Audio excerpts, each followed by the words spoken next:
Vous n'allez pas croire ce que cette jeune femme va découvrir au bout de ce désert. Ce qui devait être une simple nuit d'abri va bouleverser son destin à jamais. Restez bien jusqu'à la fin, car la vérité que vous allez entendre va vous choquer. Au milieu des dunes brûlantes du désert du Thar, là où le vent efface chaque trace de vie, se dressait une petite maison faite de terre sèche et de boue craquelée. Une maison si isolée que même les caravanes évitaient d'en approcher. Dans cette demeure vivait un vieil homme mystérieux, âgé de plus de 100 ans, que les rares voyageurs surnommaient Baba Bérave. Cette nuit-là, le désert était plongé dans un silence profond. Le ciel était noir, parsemé d'étoiles froides. Baba Bérave dormait d'un sommeil lourd lorsque, soudain, des coups résonnèrent à sa porte. Un bruit sec, insistant, presque irréel dans ce désert abandonné. Le vieil homme ouvrit difficilement les yeux, le cœur troublé. « Qui peut bien venir ici à une heure pareille ?» murmura-t-il. Il se leva lentement, traîna ses pas jusqu'à la porte et ouvrit. Ce qu'il vit le figea sur place. Devant lui se tenait une jeune femme d'une grande beauté, le visage couvert de poussière, les yeux marqués par la fatigue et la peur. Elle s'appelait Néa. D'une voix tremblante, elle expliqua qu'elle se rendait à Jézalmé, mais qu'elle s'était perdue au milieu du désert. Elle demanda humblement l'autorisation de passer une seule nuit sous son toit, promettant de repartir dès l'aube. Baba Bérave la regardait sans répondre. Son regard n'était ni rassurant, ni bienveillant, il était profond, troublant, presque inquiet. Pourtant, après quelques secondes de silence, il ouvrit la porte plus grand et lui dit simplement « Entre ». Néa pénétra dans la maison pauvrement éclairée. Le vieil homme lui montra un coin où dormir. Elle s'allongea, épuisée par le voyage, et s'endormit presque aussitôt. Mais au cœur de la nuit, quelque chose troubla son sommeil. Elle sentit une présence. Un souffle. Un regard posé sur elle. Elle entr'ouvrit les yeux et aperçut l'ombre du vieil homme debout près d'elle, immobile, silencieux. Elle se redressa d'un coup, le cœur battant. « Que faites-vous ici ?» demanda-t-elle, paniquée. Le vieil homme recula lentement. « Rien. Je voulais juste te donner une couverture, » dit-il d'une voix étrange. Néa prit la couverture sans répondre, mais son cœur était désormais envahi d'un mauvais pressentiment. Cette maison n'était peut-être pas un refuge. Et ce vieil homme n'était peut-être pas celui qu'il prétendait être. Dans l'obscurité du désert, quelque chose venait de s'éveiller. La nuit avançait lentement sur le désert du Thar. Le vent faisait vibrer les parois de la petite maison de terre, comme un murmure inquiétant venu d'un autre monde.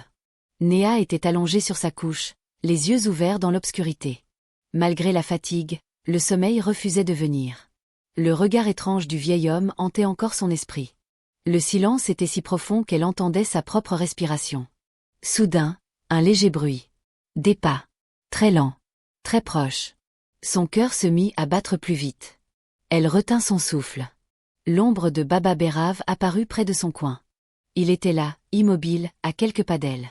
Elle sentit une présence lourde, oppressante, comme si l'air lui-même était devenu plus dense. Il murmura d'une voix rauque. « Tu dois avoir froid. » Une couverture tomba doucement sur elle. Néa se redressa d'un coup. « Je n'ai rien demandé. Que faites-vous là ?» Le vieil homme recula sans un mot et retourna dans son coin. Mais Néa comprit une chose essentielle. Elle n'était pas en sécurité. La nuit passa dans l'angoisse. Au petit matin, le soleil peina à percer la poussière du désert. Néa prépara son sac rapidement. Elle voulait partir au plus vite. « Je dois rejoindre la caravane pour Jézalmé », dit-elle d'une voix ferme. « Vous avez promis. » Baba Bérave baissa les yeux. « Pas encore. Elle viendra demain. » Un frisson parcourut Néa. Quelque chose n'allait pas. Elle sentit le mensonge derrière ses paroles. Pourtant, prisonnière du désert, sans direction, elle n'eut d'autre choix que d'attendre. Toute la journée, elle sentit sur elle le regard du vieil homme. Il ne parlait presque pas. Il ne bougeait presque pas. Mais ses yeux, eux, ne la quittaient jamais. Le soleil se coucha une nouvelle fois sur les dunes. La deuxième nuit fut pire que la première. Néa était allongée, feignant le sommeil. Chaque bruit, chaque craquement la faisait tressaillir. Elle sentait instinctivement que cette nuit serait différente. Plus dangereuse. Quand le silence devint total, il bougea. Elle le sentit avant même de l'entendre. Baba Bérave s'approcha lentement. Très lentement. Il s'assit près d'elle. Elle sentit ses doigts frôler ses cheveux. Son cœur explosa dans sa poitrine. Elle ouvrit brusquement les yeux. « Touche-moi encore et je crie. » Le vieil homme retira sa main, feignant la surprise. « Tu rêves. Je t'apportais seulement un oreiller. » Néa recula jusqu'au mur, le regard plein de rage et de peur. Restez loin de moi. Il repartit lentement, mais sans la moindre honte sur le visage.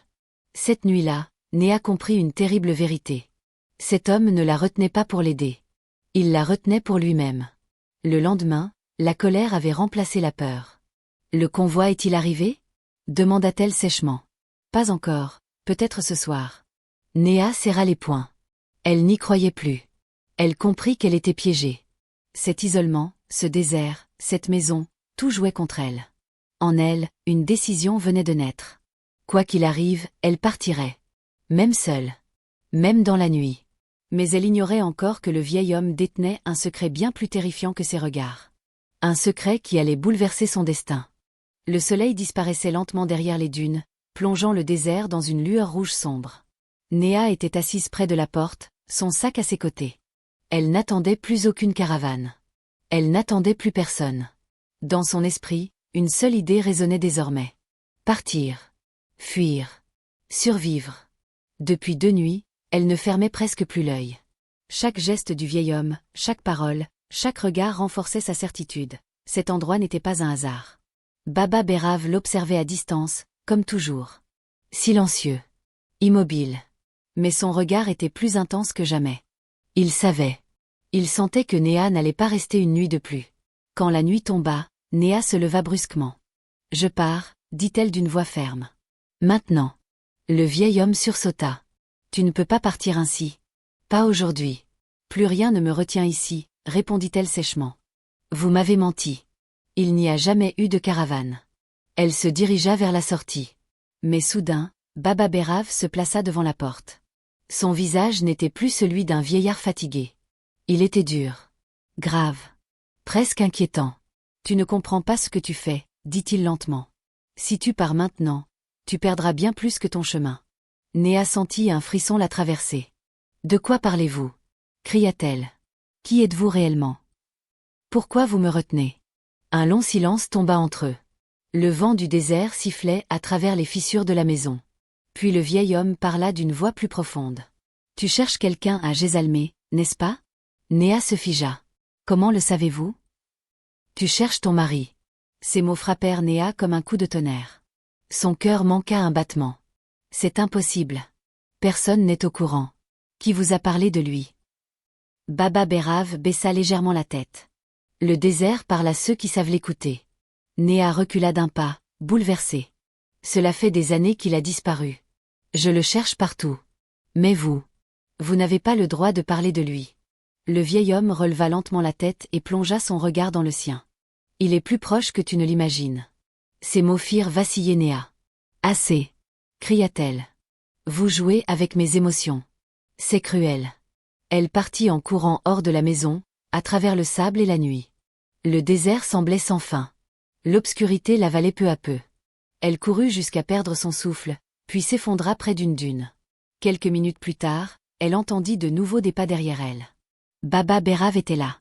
Essoufflé. Mais toujours déterminé. « Reviens, Néa, » murmura-t-il. « Cette nuit est la plus importante de ta vie. »« Pourquoi » hurla-t-elle. « Pourquoi moi ?» Il s'approcha lentement. « Parce que c'est ton amour qui peut briser la malédiction. » Néa le regarda, pétrifiée. « Quelle malédiction ?»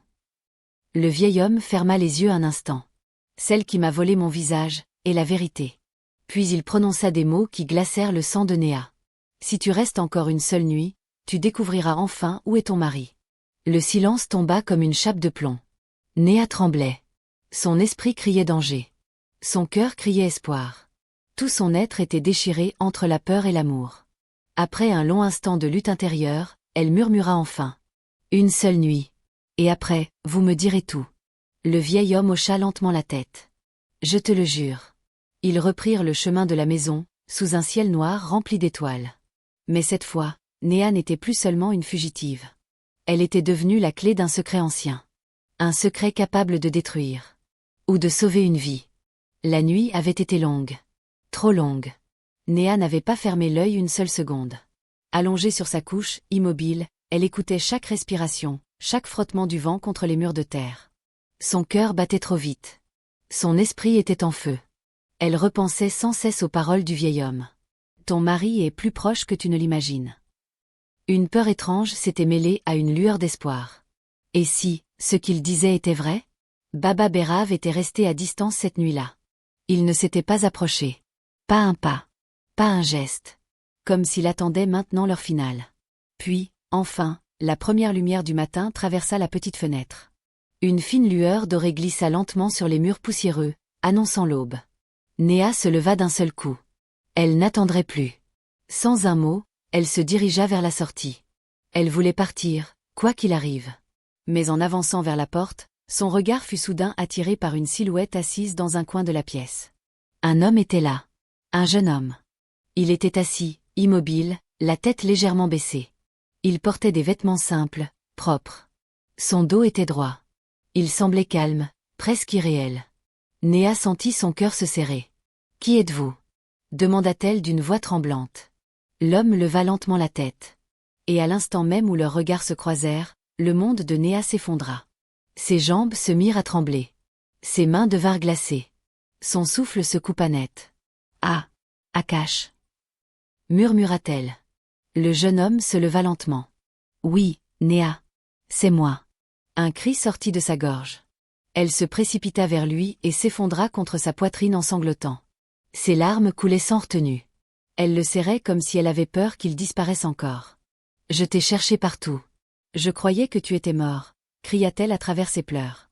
Akash la serra contre lui. « Je sais. Et pourtant, tu m'as retrouvé. » Mais soudain, Néa se redressa brutalement. « Le vieil homme. Où est-il » demanda-t-elle. Ils regardèrent autour d'eux. La maison était vide. Baba Bérav avait disparu. Comme s'il n'avait jamais existé. Un frisson glacial parcourut le dos de Néa. Akash.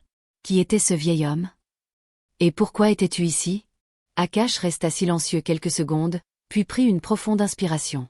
Ce vieil homme, c'était moi. Néa recula d'un pas, choquée. Quoi? Oui, répondit-il calmement. J'étais Baba Bérav. Elle secoua la tête. Non. Ce n'est pas possible. Akash la regarda droit dans les yeux. Il y a des années, j'ai été maudit. Il commença alors à raconter. Un jour, en chemin au marché, Akash rencontra un vieil homme et une jeune femme mystérieuse. Il se moqua du vieil homme, ridiculisa leur étrange relation. La jeune femme le fixa longuement, puis souffla vers lui. En un instant, son corps se transforma. Il prit l'apparence du vieillard. Et celui du vieillard devint la sienne. Avant de disparaître, la femme prononça ces mots. Tu resteras prisonnier de ce corps jusqu'à ce que ton amour véritable vienne à toi sans te reconnaître. Et choisisse de rester malgré la peur. Néa tomba à genoux, bouleversée. Alors toutes ces nuits, c'était toi. Oui, répondit-il avec douleur. Je n'avais pas le droit de te révéler la vérité. Seulement d'attendre, d'espérer. Les larmes coulèrent de nouveau sur le visage de Néa. J'ai eu peur de toi. Je t'ai cru mauvais. Akash posa doucement sa main sur sa tête. Et pourtant, tu es resté. C'est cela qui a brisé la malédiction. Un souffle chaud traversa la pièce. À cet instant précis, l'ombre de Baba Bérav s'évanouit définitivement dans l'air du matin. La malédiction venait de se briser. Le soleil s'élevait lentement au-dessus des dunes du désert du Tar, baignait la petite maison de terre d'une lumière douce et chaude. L'air avait changé. Il n'était plus lourd, ni menaçant. Il était paisible. Comme si le désert lui-même avait enfin trouvé le repos. Néa était assise face à Akash. Elle n'arrivait toujours pas à croire ce qu'elle voyait. Cet homme jeune, au regard tendre, à la voix rassurante, c'était bien son mari. Celui qu'elle avait pleuré. Celui qu'elle avait cherché pendant tant d'années. Elle posa doucement sa main sur son visage, comme pour s'assurer qu'il était réel. « Tu es vraiment là » murmura-t-elle. Akash sourit. « Grâce à toi. » Les larmes coulèrent sur les joues de Néa, mais cette fois, ce n'étaient plus des larmes de peur. C'étaient des larmes de soulagement. De victoire. D'amour. « J'ai douté. J'ai eu peur. J'ai voulu fuir, » dit-elle la voix brisée. « Pardonne-moi. » Akash prit ses deux mains dans les siennes. « Tu n'as rien à te faire pardonner. Tu as traversé le désert seul. Tu as affronté ta peur. Tu es resté alors que tout te criait de partir. C'est ton amour qui m'a sauvé. » Ils restèrent un long moment dans le silence, laissant l'émotion retomber doucement. Puis Néa posa la question qui brûlait encore en elle. « Et maintenant, que va-t-il se passer pour nous ?» Akash se leva. Maintenant, la vie recommence. Ils quittèrent ensemble la petite maison de terre, celle qui avait été à la fois une prison et une épreuve. Derrière eux, le vent du désert souffla plus fort. Lentement, très lentement, la maison commença à s'effacer sous le sable, comme si elle devait disparaître à jamais. Comme le souvenir de la malédiction. Quelques semaines plus tard, Néa et Akash étaient de retour parmi les leurs. Leurs retrouvailles furent accueillies comme un miracle. Personne ne comprenait comment Akash était revenu. Certains parlèrent de chance. D'autres de destin. Eux seuls connaissaient la vérité. Ils avaient traversé la peur. Le doute. La tentation de fuir. Et pourtant, l'amour avait tenu. L'amour vrai ne dépend ni du visage, ni de l'apparence, ni même de la peur. Quand le cœur est pur, il reconnaît la vérité même dans l'ombre. Et quand l'amour est sincère, aucune malédiction ne peut l'arrêter. Si cette histoire t'a touché, abonne-toi maintenant pour ne rater aucune prochaine vidéo.